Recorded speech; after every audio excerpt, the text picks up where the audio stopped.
በምን ሞዳሊቲ ስራ እንደምንሰራ እንዴት ልንግባባ እንደምንችል የማያግባቡን ነገሮች ምን እንደሆኑ ግማሽ ቀን የሚወስድ ውይይት እናደርጋለን። አብዛኛው ባለፈው ወር ከክልል ባደረግነው እንቅስቃሴ የታዘብናቸውን አንዳንድ ነገሮች ከግምት ውስጥ ያስገባ ምን ብናደርግ ነው ከህዝቡ ጋር ተግባብተን ጉዞ ወደፊት መሆን የሚችለው የሚል ጉዳይ ላይ ለመምከር ነው። ባለፈው ወር በነበረው እንቅስቃሴ የታዘብናቸው ነገሮች በጣም ልባችን ተራርቆ እንደቆየ፣ ሁሉም በራሱ ሰርክል ማንኛውም ነገር በራሱ ዛቢያ ብቻ እያሰበ እንደቆየ፣ አንዱ የሌላውን ስሜት ማድመጥ መረዳት የተቸገረበት ሁኔታ እንደነበረ፣ አጠቃላይ የኢትዮጵያ ሁኔታ በከፍተኛ አደጋ ውስጥ የነበረ መሆኑን ማየት ይችላል። ይሁንና ከተደረገው ለውጥ በኋላ ሁለት አይነት ሜጀር መልእክቶች ተላልፈዋል። ዓለም ላይ ያሉ የጎረቤት ሀገራትን ጨምሮ ሁሉም ሀገራት የኢህአዴግን ዊዝደም እና የኢትዮጵያን ትልቅነት ተረዳን አመን ያሉበት ነው። አልጠበቁም። ምንባላ ስለመሰላቸው የሆነው ነገር ከፍተኛ የሆነ ኮንፊደንስ ፈጥሮባቸዋል። በድርጅታችንም በመንግስታችንም የህዝባችንም ዊዝደም ማየት ችለዋል። ከዚህም ተነስቶ ብዙዎቹ የቆላለፉትን ነገሮች መክፈት ጀምረዋል። ስለዚህ ውስጥ ጥንካሬ ሲኖር፣ ውስጥ አንድነት ሲኖር ውጭ እያሳመኑ መሄድ እንደሚቻል ለመማር ችለናል። አገር ውስጥ ደግሞ ስንመለከት አንደኛው የሰላም አየር ከግራ ቀኝ ሰላም ሴንስ አድርጓል። ሰው የሰላም አየር ማየቱ ደግሞ የሚያስጨንቅ ነገር ሲኖር ምን ያክል ከባድ እንደሆነ ባደረግናቸው ውይይቶች ሁሉ መታዘብ ችለናል። ሰላም ማምጣት ምን ያክል ኢምፖርታንት እንደሆነ፣ ልማት ወደፊት መሄድ የሚባል ነገር የውስጥ ሰላም ኖሮ እያንዳንዱ ሰው ሰላም ሲያስብ ብቻ መሆኑን ለማየት ለመረዳት እድል ሰጥቷል። ህዝቡ ሰላማዊ ሽግግር ከተደረገ በኋላ እና ሰላም ከመጣ በኋላ ግራ ቀኝ ማየቱን ትቶ ይሄ መንግስት የሚፈልጋቸው ነገሮች መመለስ ከቻለ የሚል ተስፋን ፈጥሯል።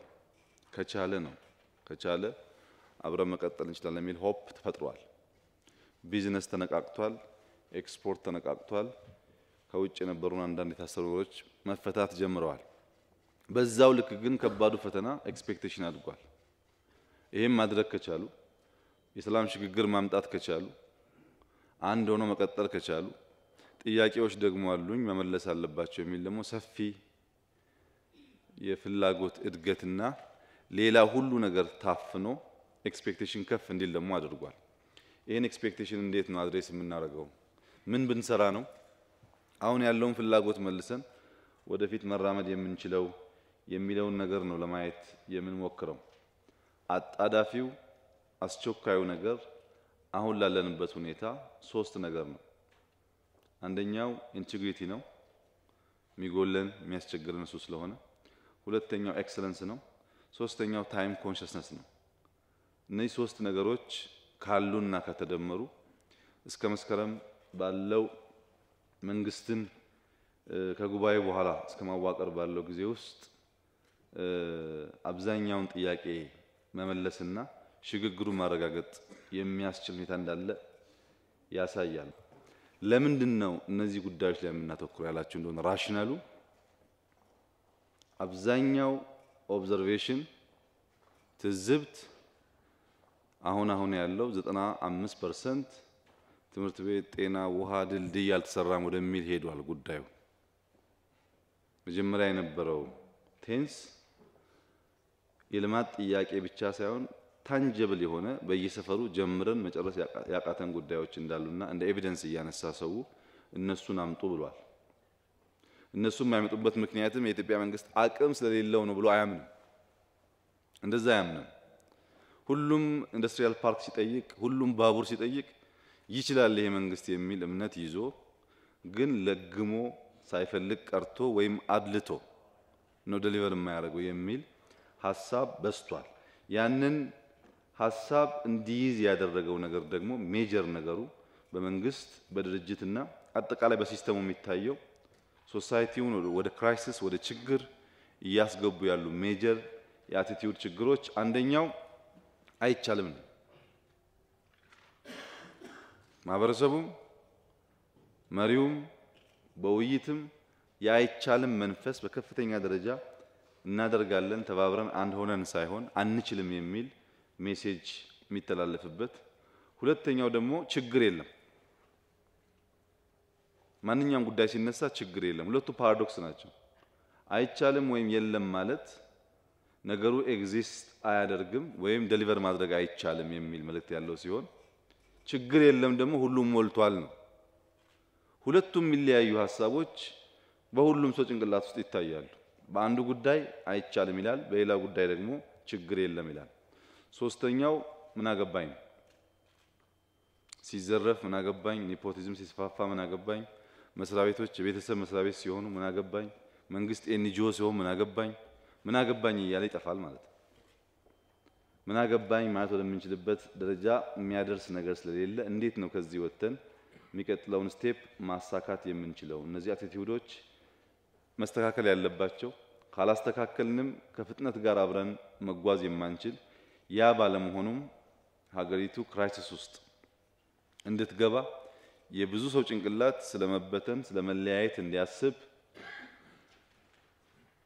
ኢትዮጵያ ሀገሯ መቀጠሏ ስጋት ውስጥ የሚጥል ጉዳይ እየሰፋ መጥቷል። ለዚህ ጉዳይ አንዱ ችግር ብቃት ነው፣ ኢንኮምፒተንስ። ሰው የተሰጠውን ስራ ለመስራት የሚያስችል ብቃት የለውም። ያቀደውን ለመፈጸም የተናገረውን ዴሊቨር ለማድረግ የሚያስችል ብቃት የለውም። ለመማርም ዝግጁ አይደለም። ራሱን ለማስተማር እምብዛም ዝግጁ አይደለም። ኢዚ በሆነ መንገድ የሚጓዝ ብቃት ከየሲዝን ጋር የሚፈጠርን ቻሌንጅ ለመመለስ የሚያስችል ማንነት መገንባት ላይ ችግር አለ። ሁለተኛው ምግባረ ብልሹነት ነው።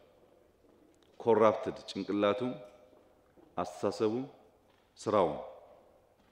ገንዘብ ብቻ አይደለም ኮራፕሽን። በገንዘብ ኮራፕትድ የሆኑ ሰዎች አሉ። በሰዓት ኮራፕትድ የሆኑ ሰዎች አሉ። ቤተሰብ በመሰብሰብ ኮራፕትድ የሆኑ ሰዎች አሉ። ስራ ቦታ ላይ አንድ አይነት ሰው የመሰብሰብ ዝንባሌ ያላቸው ሰዎች አሉ። ብዙ ነው መንገዱ። ያ ኮራፕትድ የሆነ አቲቲዩድ ህዝቡ በመንግስት ላይ ትረስት እንዲያጣ አድርጎታል። ከዚሁ ጋር የሚያያዘው ኮራፕትድ ባይሆንም ግድ የለሽ ደግሞ ሰው አለ። እያየ እየሰማ እምብዛም ግድም አይሰጠው ተያይዘን እስክንጠፋ ድረስ የሚጠብቅ ደግሞ ኃይል አለ። ለተበላሸውም ብቃት ለሌለውም ኬርለስ የሆነው ኃይል ቁጥር መስፋትና ማደግ እነዚህ ሁለት አንጓዎች ዘና ብለው እንዲኖሩ ደግሞ ድል ሰጥቷል። አትችልም በርታ ስራ የሚል አንብብ ተማር የሚል ኃይል አለመኖሩ፣ ብልሽት ሲፈጠርም ዝም ብሎ የሚያይ ኃይል መኖሩ ተያይዘን ወደ ጥፋት ጫፍ እንድደርስ እድል ሰጥቷል። ይሄ ወደ ሩጫ ካልተቀየረ ጊዜ የለንም የሚል መንፈስ ይዘን ካልሰራን በስተቀር አደጋ ውስጥ ያስገባናል። ይሄ ሰውዬ እንደምታዩት መላ አካሉ ሰዓት ነው። በሰዓት ነው የተሰራው። የሚሄድበትን አቅጣጫም ያውቃል። የለበሰው ሰዓት ነው። ሩጫም ጀምሯል።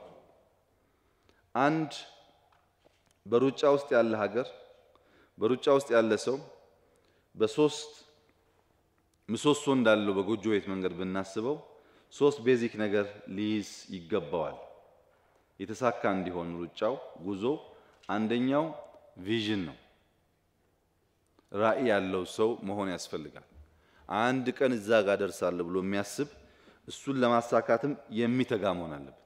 ራዕይ አልባ ሰው ዝም ብሎ ለመኖር የሚኖር ሰው ከሆነ ብዙ ርቀት መሄድ ይቸገራል። ኮሌክቲቭ ቪዥን እንደተጠበቀ ሆኖ ኢንዲቪጁዋሊም ባለ ራዕይ መሆን አለበት። ራዕይ ስታንዳርድን ሴት ያደርጋል። የአንድ ሰው የአኗኗር ዘዬ ስታንዳርድ ሴት የሚደረገው በቪዥን ነው። ቪዥን ዴስቲኔሽን ነው። እዛ ዴስቲኔሽን ጋር ለመድረስ የሚያስችሉ በስልጠና የሚገኙ በኢሞሽን የሚገኙ ኢነርጂዎችን ሰው መያዝ የሚችለው ባለራዕይ ሲሆን ሁለተኛው ቫልዩስ ናቸው። እንግዲህ ቫልዩ ቪዥን የሚባል በእኛ መስሪያ ቤት ሁላችንም ጋር የተጻፈ ነገር እንዳለ እናንተም ታውቃላችሁ እኔም አውቃለሁ። እንደሱ በዝርዝር የተጻፉ ነገሮች ያሉ ነገሮች ግን የማይታወቁ የማይተገበሩ ነገሮች ሳይሆኑ በጣም ጥቂት 3-4 ሜጀር ቫልዩስ ሰው ጭንቅላቱ የሚያውቃቸው ግድግዳ ላይ 6 ወር 8 ወር ተቀምጠው ማንንም ቢጠይቅ የማይመለሳቸው አይነት መሆን የለባቸው። እነዚህ ሶስት ምሰሶዎች የሚያስተሳስረው ነገር ድልድዩ ቪዥን የሚባል ነገር ኮምፒተንስ ከሌለ ብቃት ቅድም ያነሳ ነው ከሌለ ወደ ሚሽን መሄድ አይችልም። ቪዥን ዴስቲኔሽን ነው፣ ሚሽን ፕሮሰስ ነው፣ ቫልዩ ያንን ነገር የምናሳካበት ድልድይ ነው፣ መንገድ ነው። ኮምፒተንስ የሚባል ነገር ከሌለ ብሪጁ የለም። ቪዥን እዛ ጋር አለ፣ ሚሽን ተቀምጧል። ሰው ብቃት የለውም ካልን አይገናኝም ማለት ነው፣ አይገናኝም። ሁለተኛ ቪዥን ያለው ሰው ሆኖም ኮሚትመንት ከሌለው ሚሽን ወደ ቫልዩ አይደርስም። ዲቮትድ መሆን ያስፈልጋል፣ ዴይ እና ናይት መስራት ያስፈልጋል። እነዚህ ጉዳዮች የሚመጋገቡ ናቸው። ሶስተኛው ቫልዩን ወደ ቪዥን የሚያደርሰው ካራክተር ነው፣ ምግባር ነው። አንድ ሰው ከፍተኛ ጭንቅላት ያለው የአይኪው ሌቭሉ በጣም ሃይ ከሚባሉት ሰዎች ሆኖ በኤሮዳይናሚክስ ግራቪቲን ኦፖዝ አድርጎ አየር መስራት ቢችል the highest quality in terms of IQ ስለሆነ ያ ሰው ፊዚካሊ በፀጉሩ ወይም በእጁ መኪና መጎተት የሚያስችል ጡንቻ ብቃት ቢኖረው ፊዚካል ኢንተለጀንሱ ሃይ ቢሆን በራሱ አየር በሰራው አየር ላይ መሬት ላይ ግራቪቲ ላይ ያለ መጎተት ይችላል በፀጉሩ ጉልበት ስላለው። ያ አየር መብረር ከጀመረ በኋላ ሰማይ ላይ ከወጣ በኋላ በዌዘር ምክንያት ችግር ቢያጋጥመው ያ ጭንቅላቱም ያ ጉልበቱም ከአደጋ ሊያድነው አይችልም። ለዚህ ነው አንዳንድ ሰዎች ቤስት ጭንቅላት ኖሯቸው ብዙ ማድረግ እየቻሉ ግን ሲጠጡ ስለሚያድሩ ረጅም ሰዓት ቁጭ ብሎ ማስተማር መጻፍ ማድረግ የሚሳናቸው። ወይም ጭንቅላት አለው እኮ ግን ምን ዋጋ አለው ሌባ ነው የምንላቸው። አንዱን ኳሊቲ ሌላኛው ኳሊቲ እንዲገል የሚያደርገው ነገር ሶስቱ ተደምሮ ከሌለ ነው። መደመር ብቻ ሳይሆን አንዳንዶች ቪዥን ያላቸው ሰዎች ይሄኛው በጣም ረጅም ሆኖ ኮምፒተንሲያቸው ትልቅ ብቃት ኖሯቸው ይሄኛው አጭር ቢሆን ኮሚትመንታቸው አጭር ቢሆን ይሄ መካከለኛ ቢሆን ይሄንን ኤግዛክትሊ ትራያንግል ማግኘት አንችልም። አንዱ ረጅም አንዱ አጭር አንዱ መካከለኛ ስለሚሆን የጎበጠ ነገር እናገኛለን፣ አይቆምም ማለት ነው። እንዲቆም ሶስቱም አንጓዎች ኢኳሊ ማደግ አለባቸው። ስለዚህ ቪዥን ያለው ሰው ዴስቲኔሽኑን ያውቃል። ሚሽን ያለው ሰው ምንና ምን አሳክቶ ወደዛ እንደሚሄድ ያውቃል። እነዚህ በካራክተር ይገነባሉ።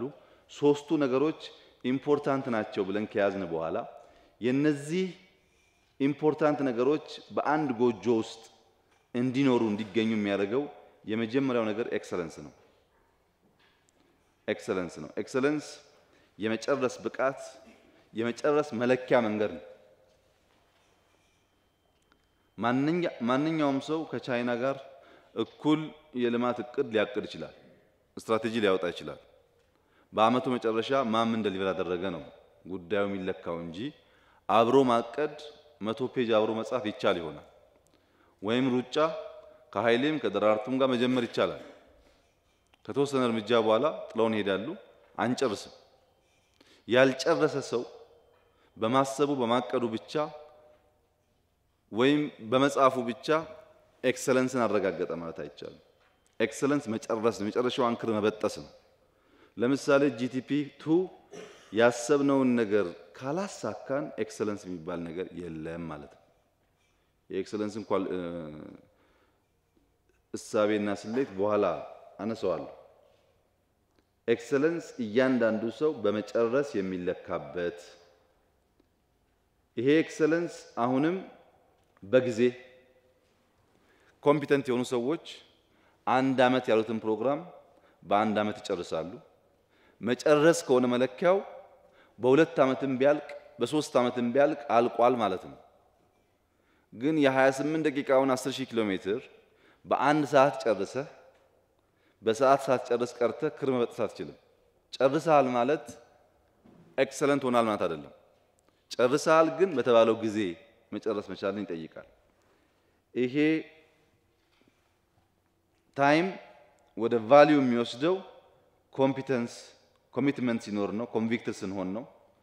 ኢንቲግሪቲ ደግሞ ቅድም እንዳነሳሁት ነው። እዚህ ጋር ዋናው ፖይንት ኤክሰለንስ የሚፈጠረው ቪዥን ያለው ሰው ኮምፒተንት የሆነ እንደሆነ ቪዥን ፕላስ ኮሚትመንት ኤክሰለንስን ያመጣል። ራዕይ ያለው ማሸነፍ ይፈልጋል፣ ኮምፒተንስ አለው፣ ይሄ ኤክሰለንስን ያመጣል። ቫልዩ ፕላስ ካራክተር ቫልዩ እና ካራክተር ሲደመሩ ኢንቲግሪቲ ያመጣል። ሚሽን እና ኮሚትመንት ሲኖሩ የታይም ኤርጀንሲው ታይም ኮንሸስነስ ይፈጠራል። በጣም የተመጋገቡ ሐሳቦች ናቸው። ሰው ባለ ራዕይ ነው፣ ምግባሩ የተስተካከለ ነው፣ ፕሮሰሱን ያውቃል። እነዚህ ጉዳዮች ወደ ኤክሰለንስ እንዲያድጉ ራዕይንና ኮሚትመንትን መደመር መቻል አለበት። ባለ ራዕይ መሆን ብቻውን በቂ አይደለም። አንድ ሰው ዶክተር መሆን እፈልጋለሁ ብሎ ራዕይ ከሰነቀ ከጻፈ ከተናገረ በኋላ ባችለሩን ይዞ ለማስተርስ የማይሰራ ከሆነ ያን መፈጸም የሚያስችል ኮምፒተንስ የሌለው እንደሆነ ቪዥኑ አይሳካም ማለት ነው። ኮምፒተንስ የሚያግዘን ወደ ኤክሰለንስ ወደ መጨረስ እንድንሄድ ነው። ያ መጨረስ ግን ከሚሽን እና ኮሚትመንት ተደምረው ታይም በተቀመጠው ጊዜ ውስጥ ማለቅ ሲችል ነው። ለዚህ ነው እንግዲህ ቫልዩ መንገድ ነው፣ ቪዥን ዴስቲኔሽን ነው፣ ሚሽን ፕሮሰስ ነው የሚባለው። እዚህ ዴስቲኔሽን ጋር ለመድረስ ይሄኛው ፕሮሰስ ወሳኝ ነው፣ መንገዱ ደግሞ ቫልዩ ነው። የተበላሸ መንገድ እንደሆነ አይሰራም። ህግጋት አሉት። ለምሳሌ ሰው ከዚህ አዋሳ መሄድ ማቀድ ይችላል። ከዚህ አዋሳ ለመሄድ አውሮፕላን መጠቀም ይችላል፣ መኪና መጠቀም ይችላል፣ ፈረስ መጠቀም ይችላል፣ በእግሩ መሄድ ይችላል። አሁን የጫወታው ህግ ከዚህ አዋሳ መሄድ ማለት ዴስቲኔሽን ማወቅ ነው። ሁለተኛው የምንጓዝበትን አቅጣጫ ማወቅ ነው። ያን ካወቅን በኋላ ወደ ታይም ሲመጣ ግን በምንድን ነው የምንጓዘው ነው። በአየር ከሆነ 30 ደቂቃ እንላለን፣ በመኪና ከሆነ 3 ሰዓት እንላለን። በአየር እየተጓዝክ በመኪና ህግጋት መዳኘት አትችልም። ያንተ መለኪያ የምትጓዝበት መጓዣ ስልት አየር ከሆነ የሚለካውም ኤክሰለንስ 30 ደቂቃ ይሆናል ማለት ነው። በፈረስ እየተጓዘ በመኪና ሰዓት መድረስ፣ በመኪና እየተጓዘ በአየር ሰዓት መድረስ የሚያስብ ከሆነ ኤክሰለንስ የሚባል ነገር ያላይዝ መሆን አይችልም። ዴስቲኔሽናችንን ማወቅ፣ አቅጣጫ ማወቅ፣ የዚያን ጉዞ አቅጣጫ ህግጋትም ማወቅ የግድ ይላል። ይሄን ወደኛ ሁኔታ ስናመጣው ይሄን ሰውዬ ታውቁታላችሁ። በ21ኛው ክፍለ ዘመን የተሻለ የሚባል ሳይንቲስት ድንቅ የሚባል ሰው ነው። ምንም ነገር የለውም፣ ግን ሁሉ ነገር አለው። መናገር አይችልም፣ መጓዝ አይችልም።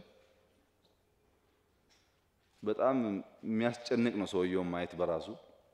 ግን ዓለም ላይ አለ የሚባለውን የተሻለ ዕውቀት ብዙ ሰዎች የማይመራመሩበትን ታይም እና ስፔስን ጭምር አይዲያ ያፈለቀ ብዙ የሚያስደንቁ ዕውቀቶች ያፈለቀ ሰው ነው። ዘመኑን ጨርሶ በቅርቡ ነው የሞተው። ስፔስ ላይም ለመጓዝ ድፍረት ነበረው፣ ለመመራመር ድፍረት ነበረው። በኳንተም ፊዚክስ በኳንተም ሳይንስ ውስጥ ያልተዳሰሱና ያልተጨበጡ ቦታዎችን ሁሉ በጥልቅ እሳቤ ለመናገር ለመጻፍ የደፈረ ሰው ነው። ይሄን ወደኛ ስናመጣው ከታሪክ አንፃር ብዙ የሚነገር ገድል ያለን ሰዎች፣ በዚያ ወደ ውጊያ እንደዚህ ያደረግን ይሄን ቦታ ጀምረን ጨረስን ብለን መናገር የምንችል ሰዎች፣ ከአጠቃላይ ፖቴንሻል አንፃር ምስራቅ አፍሪካ የምንላቸው ሀገራት በሙሉ ተደምረው በፖፑሌሽን ኢትዮጵያን አያክሉም። በመልክዓ ምድርም ብዙ ልዩነት አለ። የተሻለ ሀብት አለ። ጅቡቲ ሄደን ወደዚህ ስንመጣ ዲፍረንሱ ይገባናል። ነገር ግን ሁሉም እያለን ሁሉም እንደሌለን የሆንበት ዋናው ምክንያት ኮሌክቲቭ ቪዥን ለማሳካት የሚያስችል ኮሚትመንት፣ ያን ኮሚትመንት ዴይ ናይት መስራት የሚያስችል ካራክተር ቢውልድ አላደረገም። በብዙ ኢጎ የተጠላለፈ ሰው ነው ያለው። በራሱ አውድ አንዳንዱ ራሱን ተራራ አድርጎ የሚሰቃይበት ስብስብ ነው።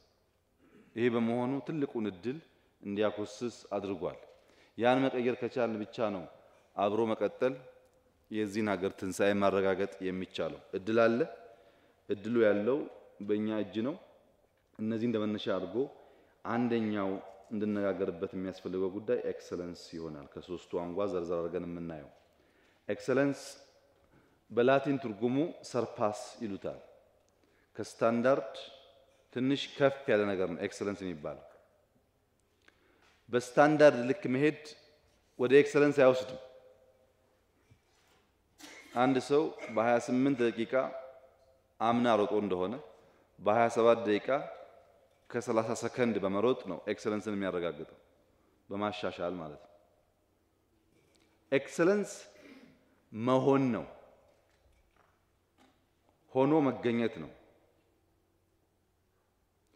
በምንሰራው ስራ ውስጥ የኤክሰለንስና ስታንዳርድ ጉዳይ በከፍተኛ ደረጃ ወሳኝ የሚሆነው ስራችን አጠቃላይ በስታንዳርድ ምክንያት ሊበላሽ ስለሚችል ነው።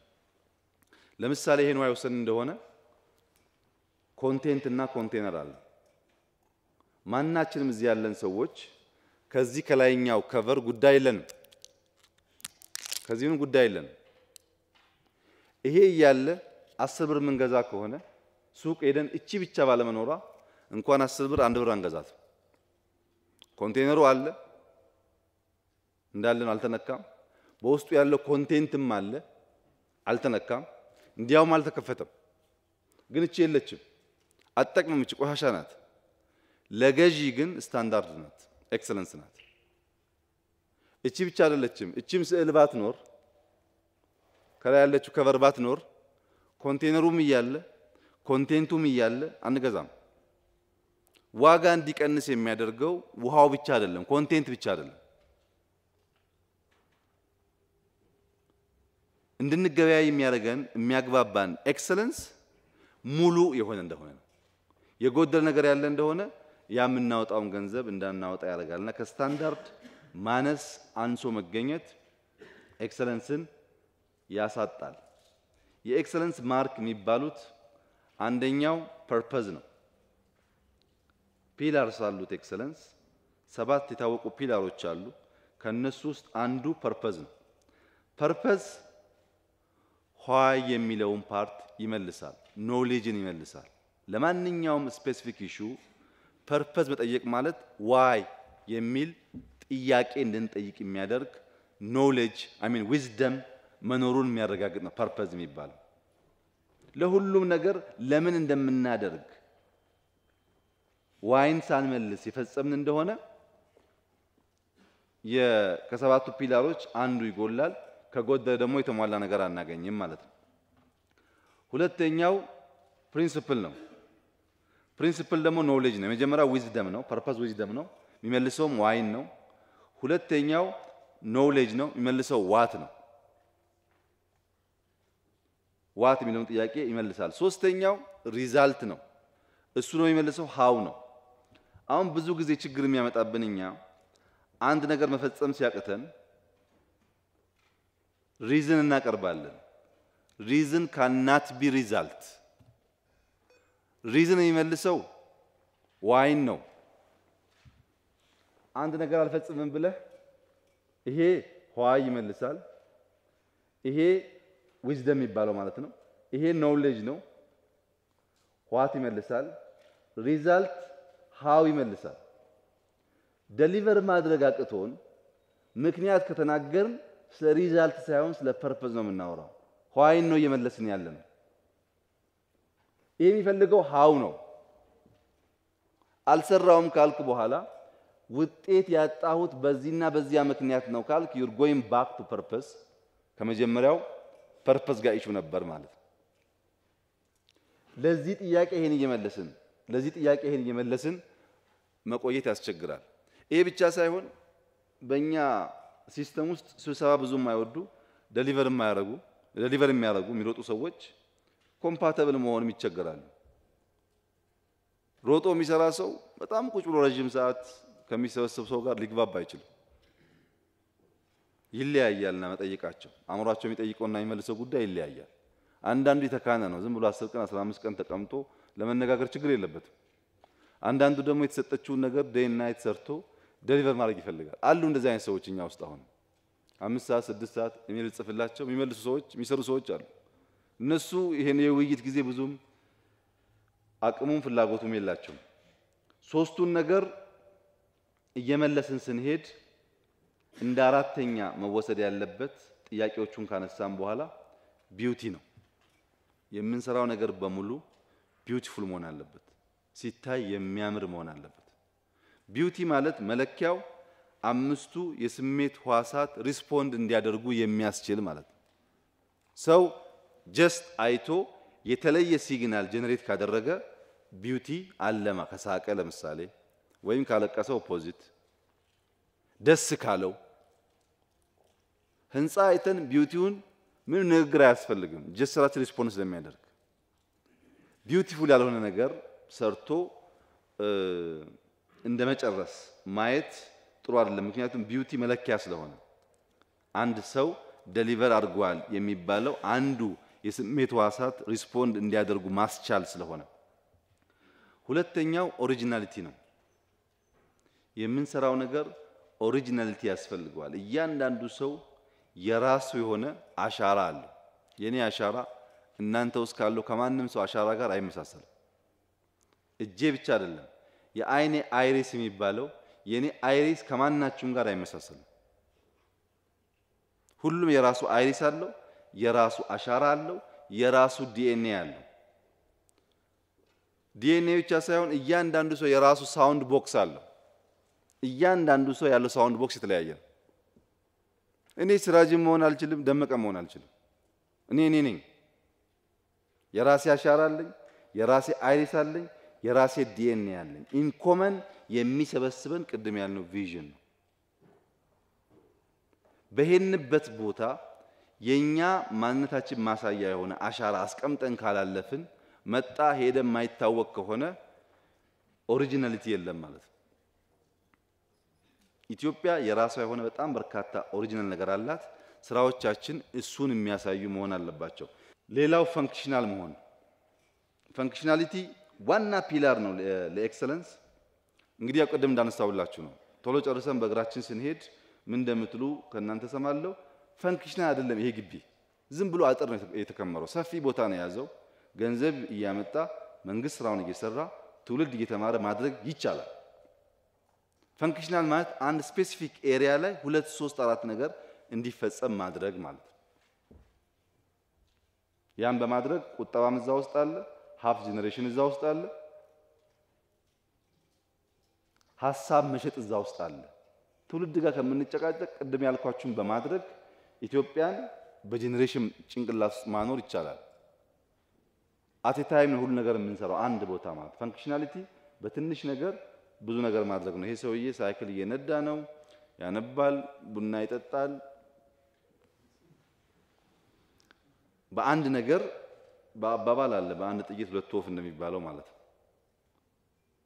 ቢሮአችሁ አካባቢ እንደዚህ አይነት ነገር በማድረግ መስራት ይቻላል። ሌላው አዳፕታቢሊቲ ነው። ብዙዎቻችሁ ከነበራችሁበት ሚኒስትሪ ወደ ሌላ ሚኒስትሪ ስትቀየሩ ወይም ከነበራችሁበት ኦፊስ ሌላ ኦፊስ ስትሄዱ የተጎዳችሁ መስላችሁ ሰዎች አላችሁ። አሁን እንኳን ስታኮርፉ ይታያል ከፊታችሁ ላይ ማለት ነው። ግን we have to adapt። አዲስ ኢንቫይሮንመንት ለመለማመድ ናቹራሊ የተፈጠርን ሰዎች ነን እኛ። ሰው ናቹራሊ ካሉት ጸጋዎች አንዱ አዲስ ኢንቫይሮንመንት መለማመድ ነው። ለምሳሌ ማንናችንም ስንወለድ ቋንቋ አንችልም። ቋንቋ የሚችል ሰው የለም። ቋንቋ ለመማር የሚያስችል ፖቴንሻል ነው ይዞ የሚወለደው ሰው እንጂ ቋንቋ ይዞ አይወለድም። ያ ፖቴንሻል ስላለው ትሪገር እያደረገ አካባቢ ላይ ያለውን ቋንቋ ይማራል። እንዲሁ አፋር አሳይታ የነበረ ሰው አንስተን መቀሌ ስንወስደው 1 ሳምንት ቢደብረውም ቶሎ ራሱን ቀይሮ መቀሌ መኖር የሚያስችል አዳፕታቢሊቲ አለው መኖርም አለበት። ባለንበት ቦታ የመቆየት ችግር ስታትስኮ በጣም አደገኛ ችግር ነው። ለምሳሌ ሻይ ረፍት ብንወጣ ስንመለስ የመጀመሪያ የሰው ትኩረት የነበረበትን ወንበር ነው የሚፈልገው። ለአምስት ደቂቃ የተቀመጠባትን ወንበር እንኳን ሚስ ማድረግ አይፈልግም። በኋላ ተሾመም እዛ ታገኙታላችሁ፣ ሽፈራውም እዛ ታገኙታላችሁ። ስታትስኮ አደገኛ ነገር ነው። እንዳናድግ እንዳንበቅል ያደርገናል እና ፍሌክሲብል መሆን ያስፈልጋል። ለምሳሌ ይታያችሁ ነው አላቆችን ወፍ ያያችሁ እንደሆነ ቤት ነው የፈለገችው፣ ፍላጎቷ ቤት ነው። ግን ዛፍ መትከል አለብኝ አላለችም፣ ሽቦ መዘጋት አለብኝ አላለችም። ዛፉ አለ፣ ሽቦ አለ፣ የሚጎለው ሳር ነው። ሳር አመጣችና ቤቷን ሰራች። እናንተ ሁሉን ነገር አመጣችሁ ካልገነባችሁ ሳይሆን የተገነባው ነገር ላይ የሚጎለውን ፈልጎ እሱን ሞልቶ መሄድ ነው አዳፕታቢሊቲ ማለት። አንተ የምታውቀውን ወይዘር ማምጣት፣ አንተ የምታውቀውን ቤት ማምጣት ሳይሆን ያለው ነገር ላይ የጎደለ ነገር ሞልተ የራስን ኢንቫይሮንመንት መፍጠር ማለት ነው። እሱን ለማድረግ አዲስ ቦታ ሄዳችሁ ሚኒስትሮች፣ ሚኒስትር ዴታዎች እንደዛ አይነት አቲቲዩድ ያስፈልጋል። ብዙ ቦታ መስራት ብዙ ጥቅም አለ፣ በየቦታው ትምህርት ስላለ ማለት ነው። አንድ ቦታ የቆያችሁ ሰዎች እንደከሰራችሁ አስቡት። የምታውቁትን ነገር የምትደጋግሙት እዚህም እዛም አዲስ ሰው፣ አዲስ ኢንቫይሮንመንት፣ አዲስ ስትራቴጂ፣ አዲስ መመሪያ አትሊስት እንድታነብ ያደርጋል። አሁን የነበሩበት የቆዩ ሰዎች ስትራቴጂ አያነቡም። ዳያሱም እናቀዋለን ብለው ግን አያውቁትም። እናቀዋለን ብለው አያነቡትም። ሌላ ቦታ ደግሞ የሄደ ሰው አዲስ ኢንቫይሮንመንት ስለሆነ ስም ያጠናል፣ መንገድ ያያል፣ ወረቀት ያገላብጣል፣ ጭንቅላቱን ያሰራል ማለት ነው። ኪሳራ የለውም። አዳፕታቢሊቲ በጣም ኢምፖርታንት ነገር ነው። ሌላው ኦፕቲሚቲ ነው። ኦፕቲሚቲ ኢሹስ አሉት በኋላ የምናየው። አንደኛው ፐርፌክሽን ነው። ሁለተኛው ኤፊሺየንሲ ነው። እነዚህ ጉዳዮች መታረቅ አለባቸው።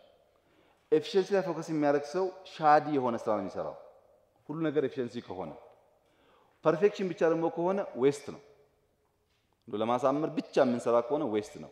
መሀል ላይ ነው ኤክሰለንስ ያለው። ኤፊሺየንሲ እና ፐርፌክሽን መካከል ላይ ማምጣት የሚቻል ነገር ነው ኤፊሺየንሲ የሚባለው። ኤክሰለንስን ማምጣት የሚቻለው ሌላው ኢንቴግሪቲ ነው። በኋላ በደንብ ስለምናየው ኢንቴግሪቲን እዚህ ጋር ብቻውን አላየውም። ኢንቴግሪቲም ግን አንዱ ፒላር ነው። እነዚህ ፒላሮች በጣም ኢምፖርታንት ፒላሮች ናቸው። እነዚህን ፒላሮች አውቀን ከሄድን ኤክሰለንስን ማረጋገጥ ይቻላል። ሰባተኛውና የመጨረሻው ዱራቢሊቲ ነው። መንገድ ለሳምንት፣ ህንፃ ለሳምንት፣ ማንኛውም ነገር ላስት የማያደርግ ከሆነ ኤክሰለንስ የለም። እዚህ ጋር እንደምታዩት አሁን እንደነቃለን በዚህ ስራ ኢትዮጵያ የተሰራ ነው። የቻይናውም የግብፁም ይታወቃል። ላስት የሚያደርግ ረጅም ጊዜ የሚቆይ ነገር መስራት ማኖር አንዱ ኤክሰለንስ የሚለካበት ኳሊቲ ብቻ ሳይሆን ዱራቢሊቲም የኳሊቲ አካል ተደርጎ በኤክሰለንስ ውስጥ የሚታይበት መሆኑን ለማሳየት ነው። ሰባቱ ፒላሮች በኋላም በሪቪዥን ነካ አረጋቸዋለሁ መያዝ አለባቸው ለኤክሰለንስ። ወደ ኤክሰለንስ የሚወስደን መንገድ አንደኛው እና ፈጣን ነገር የሚፈልገው በምንሰራው ስራ ውስጥ ለኛ የሚያስፈልገን ማቀድ፣ መተግበር፣ ማረጋገጥ፣ እንደገና አክት ማድረግ ነው። አክት ለምሳሌ ጂቲፒ ነው ስንገመግም ከአቅም በላይ ያሰብናቸው ካሉ መተው ያለባቸው እንተዋለን፣ ማድረግ ያለብን ካለ እንሰበስባለን። ይሄ ለሲቪል ኢንቫይሮንመንት የሚሰራ ሉፕ ነው። ፕላን ዱ ቼክ ኤንድ አክት። ለሚሊተሪ ሎ ኢንፎርስመንት ደግሞ ኦዳ ይባላል። መጀመሪያ ዩ ኦብዘርቭ ዘ ኢንቫይሮንመንት ዘን ዩ ኦሪየንት ዩርሰልፍ ዘን ዩ ዲሳይድ ከዛ አክት ታደርጋለህ። አክት ካደረግክ በኋላ መልስ የሚባል ነገር የለም። መግደል ሊሆን ይችላል አክት የምታደርግ ከገደልክ በኋላ አይመለስም። ከገደልክ በኋላ መቅበር ነው። እዚህ ጋር ግን ቶሎ እያልን ቼክ እያደረግን መልሰን አክት ማድረግ የምንችልበት እድል አለ። ያን አፕሮች ማየት ያስፈልጋል። እቅድ ሪቫይዝ እያደረጉ እሱን ያልተሳካኝ ተሳካ ለይቶ የተሳካውን እያሳለጡ መሄድ ያስፈልጋል። ያው ስለ ኮንቲኒዩስ ኢምፕሩቭመንት ብዙ ጊዜ የተነጋገርንበት የምታውቁት ስለሆነ ፖይንቶቹን ብቻ ነካ አድርጌ አልፋለሁ። አንደኛው ሚስቴክ መቀነስ ነው። የምንሰራው ስህተት ኪሳራ የሚያመጣ መሆን የለበትም። ዌስቴጅ መኖር የለበትም። እኛ ውስጥ ያለው ዌስቴጅ ቁጥር ስፍር የለውም። ለምሳሌ እዚህ ቢሮ ገብቼ በማግስቱ 120 ሰው የውጭ ጉዞ ጥያቄ ፍቃድ አቀረበ። 120 ሰው ነው እና ራፍሊ ሳየው አንዳንዱ 3000 ምናምን አንዳንዱ 2000 4000 እንደየ እንትኑ ይለያያል። ኮስቱ ቲኬት አይጨምርም፣ ሃርድ ከረንሲ ብቻ። የዛን ቀን ሁሉንም በፈረም ኖሮ 3000 ለአንድ ሰው ለ100 ሰው $300,000 ገደማ 6 ሚሊዮን ብር ነው ኮስት በቀን ነው ኮስት የሚያደርገው። ያ 6 ሚሊዮን ብር ያለው ነገር ታውቃላችሁ። አብዛኛው ሰው ውጭ ጉዞ የሚያስበው ለኮንፈረንስ ነው። ለኮንፈረንስ ውጭ ጉዞ በ21ኛው ሴንቸሪ አያስፈልግም። ኦንላይን ቨርቹዋሊ ፎሎ ማድረግ ትችላላችሁ። የኮንፈረንሱ አስኳል ከአንድ ሰዓት በኋላ ይለቀቃል። በዩቲዩብም ሊለቀቅ ይችላል፣ በጽሁፍም። እዚህ ሆኖ ላይቭ ፎሎ ማድረግ ይቻላል። ሁሉም ሰው የራሱን ኮስት የሱን ቢሮ ኮስት ብቻ አይቶ በሀገር ደረጃ የሚያመጣውን ካላየ በየቀኑ ኪሳራ ነው ማለት ነው። ስትጽፉ እኔ ጽፌ ከሆነ ጓደኛዬም ጽፎ ከሆነ ሲደመር ምንድነው የሚያስከትለው ጉዳት የሚለውን ማየት ያስፈልጋል። አንዳንድ ደግሞ የግድ በመሄድ የምናሳካቸው ጉዳዮች አሉ። ብዙዎቻችሁ የምትሰሯቸው ስራዎች ስላሉ እሱን ወደ ሁለቱም ጫፍ እንዳንሄድ ባላንሱ እንዲጠበቅ አንድ ሚኒስትር አምኖ ሲጽፍ እዚህ ቢሮ ኖ መባል እንዳይችል፣ ምክንያቱም ስራውን የሚያቆም ሚኒስትሩ ስለሆነ ሚኒስትሩ አምኖ ከላከ ኖ መባል የለበትም። አሁን ለልምምድ ነው ሁሉ የተዘጋው። ከተለማመዳችሁ በኋላ ይተዋል። ምን ተዛዘበው ወር ላይ ነው ስንት ብር አወጣን ለጉዞ ብለን ማለት ነው። ማን ነው ሪስፖንሲብል ማን ነው አይደለም የሚታየው በወር እናሰላለን። አሁን መለስተኛ ጥናት ያጠና ነው። አንዳንድ ኦፊስ በአመት 10 ጊዜ በላይ ውጭ ሀገር የሚሄዱ ሰዎች አሉ። ግለሰቦች ስማቸው እዚህ አይጻፍም፣ ዳይሬክተር እና በታች ያሉ ናቸው። ሲመላለሱ የሚኖሩ ሰዎች አሉ። አንድ ሁለተኛ ስቶፕ ኦቨር መስት የሆነባቸው ሰዎች አሉ። ቻይና የሚሄዱ አሜሪካ የሚሄዱ ዱባይ የሚሄዱ የሆነች አገር ሳይረግጡ የማያልፉ ሰዎች አሉ። አካውንታቸውን ቼክ እያደረጉ ማለት ነው ሲሄዱ ወይ ሲመለሱ የሚያዩ። በነገራችን ላይ የአካውንት ጥናት እየተደረገ ነው። ብዙ ሀገራት እያገዙን ነው። ሲደርስ ያው እሱም ይወጣል ማለት ነው፣ ደብቆ መቆየት ስለማይቻል። ስቶፕ ኦቨር የሚያበዙ ሰዎች ትራካቸውን ማየት ያስፈልጋል። የላካችሁት ኬንያ ከሆነ ለምን ነው ጅቡቲ የሚያርፈው ሰውየው? ምንድነው ጉዳይ ያለው ጅቡቲ? እሺ ትናንትና አርፏል፣ በሚቀጥለው ለምን ጅቡቲ ያረፈ የሚለውን ፎሎ ማድረግ ያስፈልጋል ማለት ነው። እንደዚህ አይነት በጣም ብዙ ዌስት ስላለ በእናንተ ቢሮም እንደምታውቁት ነው። ፈትሻችሁ እንደሆነ አላቅም። ጎማው፣ አሮጌ መኪናው፣ ወረቀቱ ቁጥር ስፍር የለውም። ቆሻሻው እሱ ነው አስም የሚመጣው፣ እሱ ነው ካንሰር የሚሆነው፣ እሱ ነው በሽታ የሚሆነው። የሚሰጠውን ስጡ። ሚኒስቴር ማለት እኮ የመወሰን የሚችል ነው። የሚሸጠውን ሽጡ። ቢሮ ንጹህ ይሁን። አንዳንዱ ጎማ ሰምዌር ሄዶ ማገዝ የሚችል እኛ ቆልፈን ተቀምጠንበታል። ለምን ላይ ጠቅመን ማለት ነው። እሱን የመጀመሪያ ስራ ማድረግ ያለባችሁ ኢንቫይሮንመንታችሁን ክሊን ማድረግና ዌስት አለመኖሩን ማረጋገጥ ነው። ሁለተኛው ታይምና ስፔስ። ሁሉም ነገር በታይምና ስፔስ ውስጥ ይታያል። ታይምና ስፔስ ኢምፖርታንት ነገር። አንድ ቀላል ኤግዛምፕል ለማንሳት ለምሳሌ እኔ አሁን ባለኝ የስራ እንትን ፒያሳ ቢሄድ በግሬ ፒያሳ ቢሄድ በጣም ብዙ ሰው ይከበኛል። አብይ መጣ ይላል፣ ሊያቀኝ ይችላል ካለንም ችግር። አሁን በዚህ ደቂቃ ማለት ነው። እኔ በዚህ ደቂቃ ኒውዮርክ ታይምስ ስኩዌር ቢሄድ ግን ከሚያልፍ 100 ሰው 99ኙ እንደዚህ ላያየኝ ይችላል። ምንም አይደለም ለሱ። ደሴም ጊዜ ቦታ ብቻ በመቀያየሩ አንድ ቦታ ቫልዩብል የሆነ ሰው አንድ ቦታ ርካሽ ይሆናል። በቦታ ነው። በጊዜ ደግሞ ብትወስዱ አንድ ኤግዛምፕል ላመጣ ነበር አልወደድኩትም። ትናንትና በጣም የከበደብን ነገር ከሆነ ጊዜ በኋላ ይቀልብናል። በቀላል አማርኛ ወይም በገንዘብ ብናየው 10 ብር ከለሩ ምናምኑ ሳይቀየር የዛሬ 2 ዓመት መርካቶ ሄዶ የሚያመጣውን ነገር ዛሬ አያመጣም። ግን 10 ብር ነው በጊዜ ምክንያት ብቻ። 10 ብር መርካቶ የሚያመጣውን ኬንያ ያለው ገበያ ውስጥ አያመጣም። በቦታ ብቻ ታይም እና ስፔስ ብዙ ነገር ነው የሚወስነው። ገንዘብን፣ ማንነትን፣ ህልውናን ይወስናል። እሱን አይቶ ፕሮፐርሊ መጠቀም ለመሪ ኢምፖርታንት ነው። ሌላው ሃይ ቫልዩ ሎ ኮስት ነው። በኋላ የነዚህን ትርጉም አንድ ባንድ እናያለን። በትንሽ ገንዘብ ብዙ ነገር ማምጣት ቅድም እንዳነሳውላችሁ ነው። እዚህ ግቢ ግማሹን ለጉብኝት ክፍት በማድረግ የቤተ መንግስት ወጪ ደሞዝ መሸፈን ይቻላል። መንግስት ሳይጠየቅ ሜንቴን ማድረግ ኮስት ሪከቨር ማድረግ ይቻላል። ልክ እንደዛው በትንሹ በርከት ያለ ነገር ማምጣት።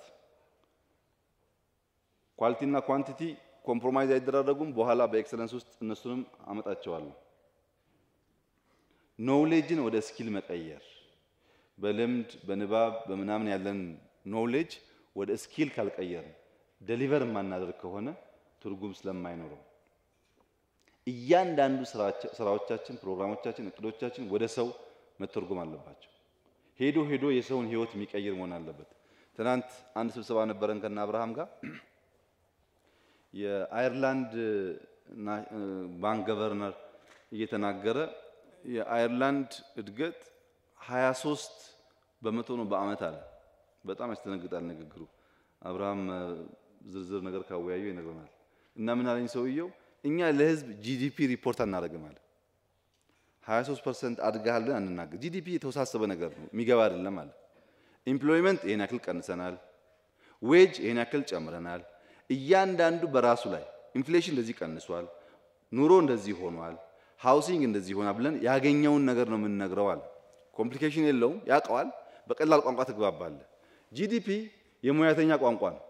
10 አድርገናል 20 አድርገናል የሚባል ነገር የሙያተኛ ቋንቋ ነው። 10 ካደግ ስንት ሰው ስራ ያዘ፣ 10 ካደግ ስንት ሰው ቤት አገኘ የሚለውን ካልመለስክ ፓርላማ ሄዶ 10 15 አድርጊያለሁ ባክፋይር ያደርጋል። እውነት ነው፣ እድገት አለ፣ የሚታይ ነገር ነው። እድገቱ ግን እያንዳንዱ ሰው ላይ ምን አመጣ የሚለውንም ዲቴሉን ማየትና መናገር ያስፈልጋል ለሰው። ያን በመመለስ ነው እድገት መናገር ሞር ሚሻለው። አዲስ አበባ 100,000 ሰው ቤት አገኘ በዚህ አመት።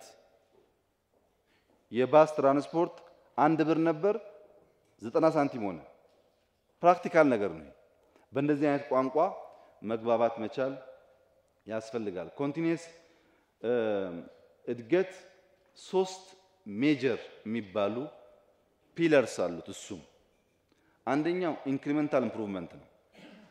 ቀስ በቀስ ደረጃ በደረጃ የምናመጣቸው እድገቶች፣ አፕሳይድ ዳውን የማንገለባብጠው ኦቨርናይት አይነት እድገቶች አሉ። በብዙ ነገር የምንሰራቸው ስራዎች እየገለባበጥን እያፈረስን ከሄድ ኪሳራ ነው። መገንባት ያለባቸው ኢንክሪመንታል የሆነ እድገት ሊመጣባቸው የሚገቡ ኤሪያዎች አሉ። ሁለተኛው ደግሞ ሊፕ ነው። ቶታሊ መዝለል ያለብን ኤሪያዎች ደግሞ አሉ።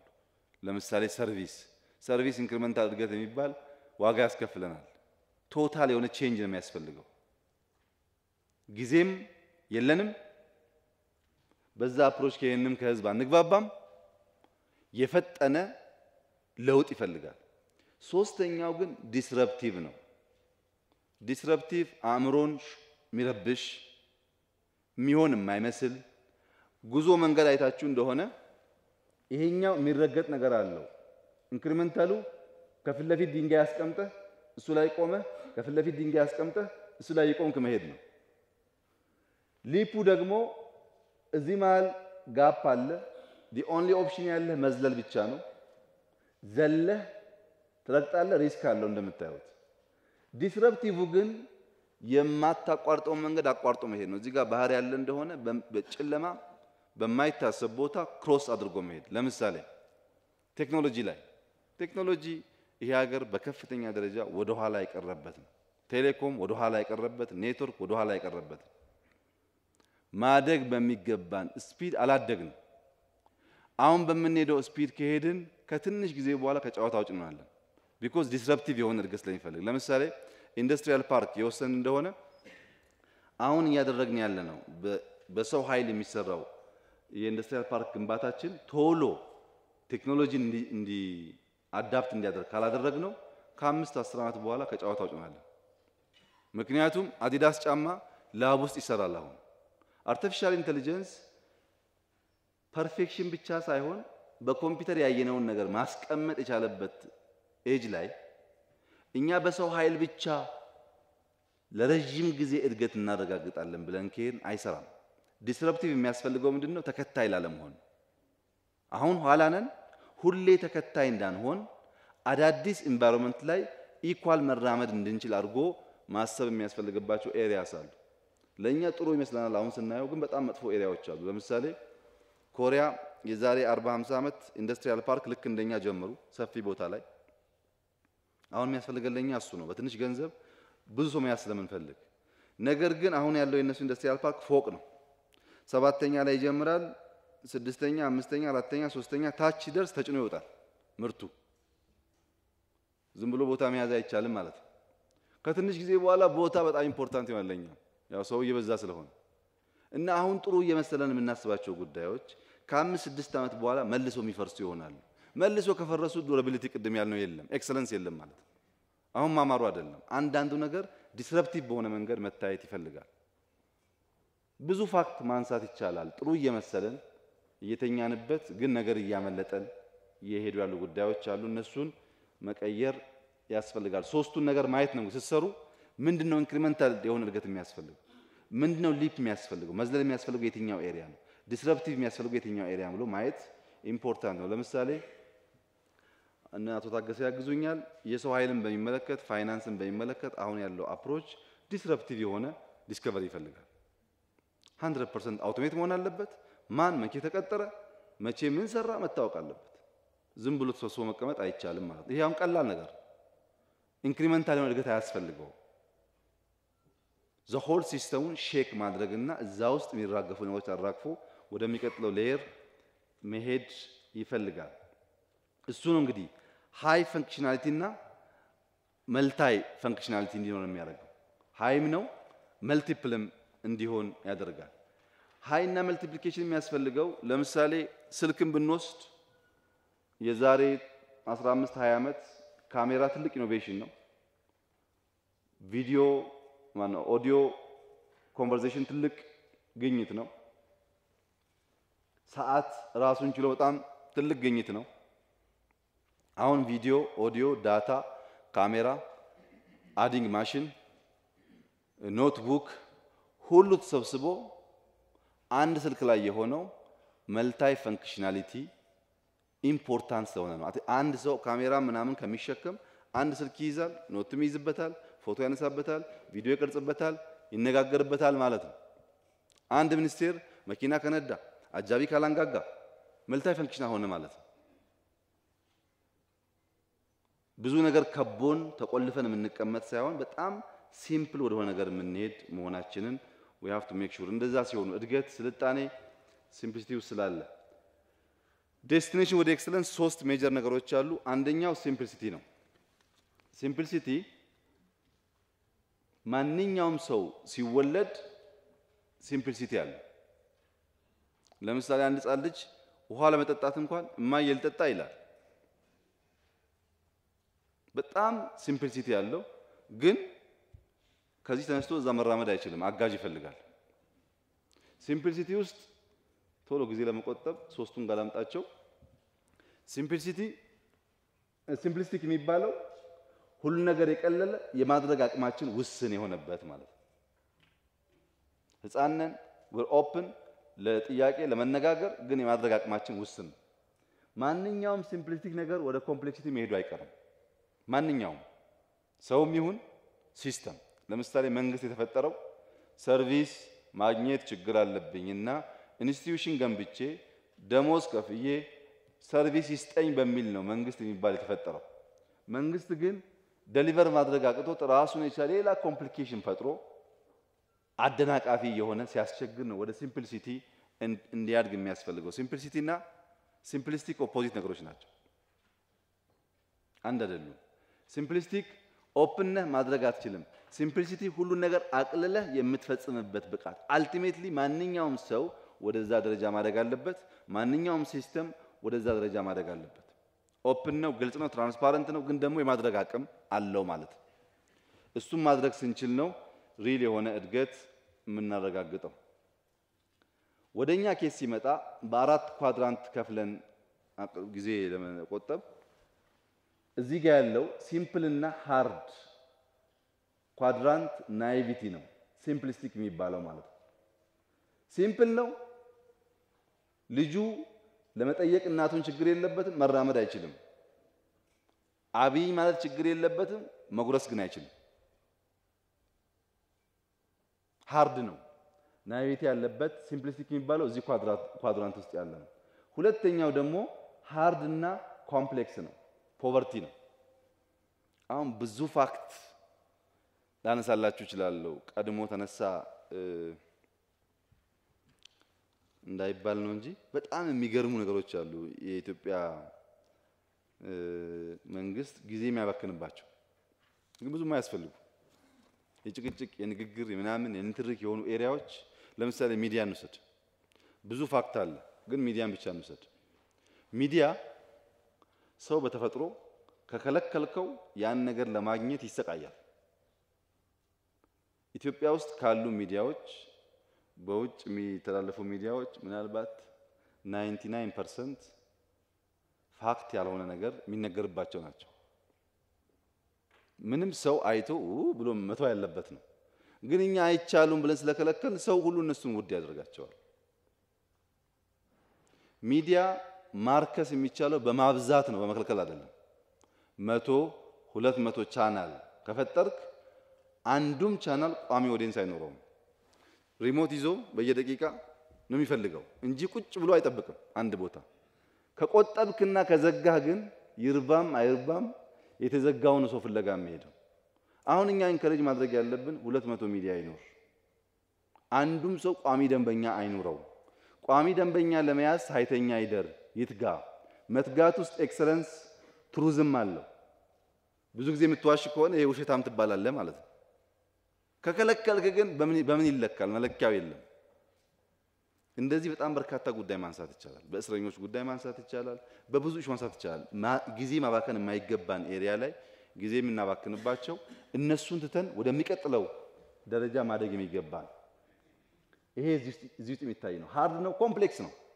በጣም ተራ ይመስላል ግን ብትነጋገር ማጥፋታቸው ኢሹዎች ናቸው። ሶስተኛው ኮምፕሌክስ ነው ግን ኢዚ ነው። አውቶሜትድ ነው፣ በጣም ሌክዠሪየስ ነው። ይሄ ደግሞ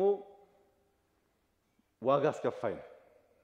አንድ ሰው በጣም ሌክዠሪየስ መኪና፣ ሌክዠሪየስ አውሮፕላን፣ ሌክዠሪየስ ቤት እየያዘ ከሆነ ዝም ብሎ እንደው ጨለምተኛ መሆን ባያስችልም ዋጋ ተከፍ ወይ ስብናውን ሽጧል ወይ ሰው ቀብሮበታል ሰምቲንግ አለ ማለት ነው። እንደ ሀገርም እንደዛ ነው። እንደ ሀገርም ዋጋ ይከፈላል። አረብ ሀገር ሄደ በጣም የሚያማምር ነገር ካየ ብዙ ደሃዎች ዋጋ ከፍለውበታል።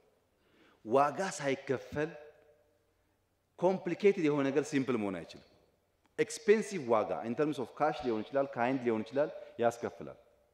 የምናያቸው የሚያማምሩ ማንኛውም ነገሮች ኮምፕሌክሲቲው ኢዚ ከሆነ የተከፈለ ዋጋ አለ። አገርም ይሁን ሰውም ይሁን ደምም ይሁን ገንዘብም ይሁን የኛ አልቲሜት ጎል ሲምፕል እና ኢዚ ነው። ሲምፕሊሲቲ ያልኳችሁ ኤክሰለንስ እዛ ውስጥ ነው ያለው። የሚኒስተር ቢሮ ለምሳሌ በሆነ ቀን ክፍት ሆኖ ሁሌ ክፍት መሆን አይችልም ስለሚረበሽ ማንም ሰው ጉዳዩ የሚናገርበት ከሆነ መረጃ የሚሰጥበት ከሆነ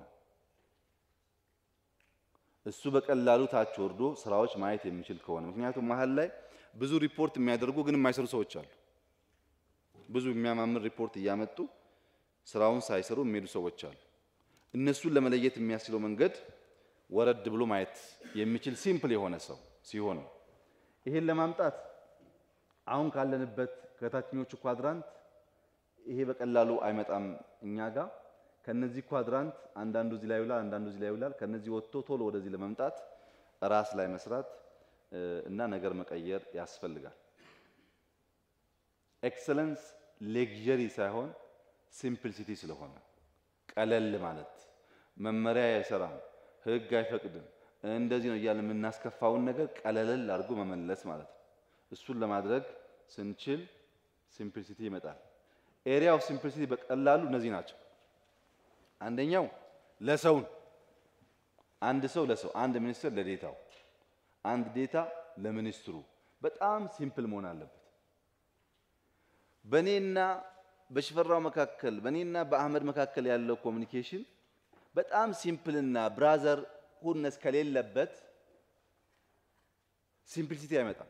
የፈለገውን ማይነግረኝ ከሆነ የሚሰማውን ሼር የማያደርገኝ ከሆነ አልፎ አልፎ ማንጫወት ማንቀልድ ከሆነ አይመጣም ከሰው አንድ። ሁለተኛ ፐርፐዝ ላይ ነው። ፐርፐዝ ላይ በጣም ኮምፕሌክስ መሆን አያስፈልግም። ቅድም እንዳነሳነው ፐርፐዝ ዊዝደም ነው የሚመልሰው ዋይን ነው።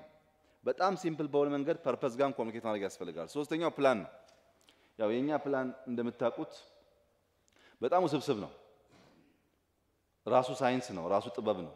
የእቅድ የፕላን ሙያተኞች በውስብስብ በሆነ ቋንቋ የሚጽፉት እና በቀላሉ መረዳት የሚያስቸግር ነው። አሁን የምንከተለው ለዚህ ዓመት ለሚቀጥለው ይቀየራል። መስኩ ወደ ግብ የሚወስድ መሆኑን ማየትና የማያስፈልጉ ሌኖች ካሉ ስቴርስ ካሉ እነሱን መቁረጥና ማውጣት ሲምፕል ማድረግ ያስፈልጋል። መጨረሻው ፕሮዳክት ነው። ፕሮዳክት የሚለካው አልቲሜትሊ ያምራል ወይ ሲምፕል ነው ወይ ለመጠቀም ነው። አንድ ኮምፒውተር ውስብስብ ሆኖ ቢፈጠር ሰው አይገዛውም፣ ሊጠቀምበት አይችልም። ለመጠቀም የቀለለ መሆኑ አንዱ መመዘኛ ነው። የምንሰራው ስራ መጨረሻ ላይ ለፐርሰን አት ፐርሰን ፐርፐዝ ፕላን ፕሮሰስ ፕሮዳክት ሲምፕል መሆኑን we have to make sure ይሄንን ስናደርግ ኤክሰለንስ ይረጋገጣል። ህጎች አሉት። ዝርዝር ውስጥ አልገባም። አንደኛው ቺፕ ኤክስፔንሲቭ ነው። ቺፕ ነገር ርካሽ ነው የሚል አቲቲዩድ ስህተት ነው። ለምሳሌ አንድ መንገድ በ1 ሚሊዮን ብር ኤግዛምፕል ነው። በ1 ሚሊዮን ብር ሰርተን በሶስተኛው ወሩ ለጥገና 200 ሺህ ብር የምናወጣ ከሆነ በአመት ከኢኒሻል ኢንቨስትመንቱ ግማሽ በላይ ለጥገና የሚወጣ ከሆነ በ2-3 አመት ውስጥ ያ መንገድ አይኖርም ማለት ነው። ስንጀምር ግን በ3-4 እጥፍም ቢሆን ውድም ቢሆን ዱረብል ነገር ብንሰራ የጥገናና የሜንቴናንስ ጉዳዩ ሲጣጣ ሰርቪስ የሚሰጠው ለረዘመ ጊዜ ይሆናል። አንዱ ችግር እንግዲህ እኛ ሀገር ሜንቴናንስ አማርኛ ወርድ የለውም። ሜንቴን ማድረግ አንችልም፣ መጠገን ነው የምንችለው። ጥገና ሜንቴናንስ አይደለም። ጥገና ሰብረህ የሰበርከውን ፊክስ ማድረግ ነው። ይሄ ህንፃ ተሰርቶ ምንም አይነት ክራክ ሳያደርግ 100 አመት እንዲያገለግል ማድረግ ሜንቴን ማድረግ ነው። ቶሎ እየጠገኑ እያደሱ መሄድ ነው። ሲሰነጠቅ ጣራ ሲያፈስ መቀየር መጠገን ነው። እኛ መንገዶቻችን ተመልከቱ። እንሰራለን፣ እንጠግናለን። ሜንቴን የሚባል ነገር የለም። ጉድጓድ ነው በየጊዜው። ህንፃዎቻችን ተመልከቱ። ማንኛውም የምንሰራው ስራ ሜንቴን ስለማይደረግ ተሰብሮ የመጠገንና ተጨማሪ ኮስት የማውጣት እድላችን ሰፊ ነውና ቺፕ ኤክስፔንሲቭ የሚለው መያዝ ጥሩ ነው። ለስ ኢዝ ሞር እንደዚህ እያሉ ህጎች አሉት። ሲምፕሊሲቲ ህጎች አሉት። ስላይዱን ሼር እናደርጋለን። ጊዜ ለመቆጠብ ነው። ኤክሰለንስ ላይ ዋናው የኤክሰለንስ መለኪያ ኤክሰለንስ ማለት ኳሊቲ ታይምስ ኳንቲቲ ኦቨር ታይም ታይምስ ኮስት ማለት ነው። ለምሳሌ ኤክሰለንስ ኢምፖርታንት ነው ካልን በኋላ ኳሊቲ የሌለው ነገር ኳሊቲ 0 ኳንቲቲ 100 ቢሆን ኤግዛምፕል ነው። 0 ሲባዛ በ100 0 ስለሚሆን ዋጋ የለውም ማለት ነው። ወይም ኳንቲቲ 1 እዚህ ጋር ደግሞ 100 ቢሆን 1 ሲባዛ በ100 100 ስለሚሆን አሁንም ዋጋ የለውም። 2 3 እያለ ከሄደ ያው ታውቁታላችሁ።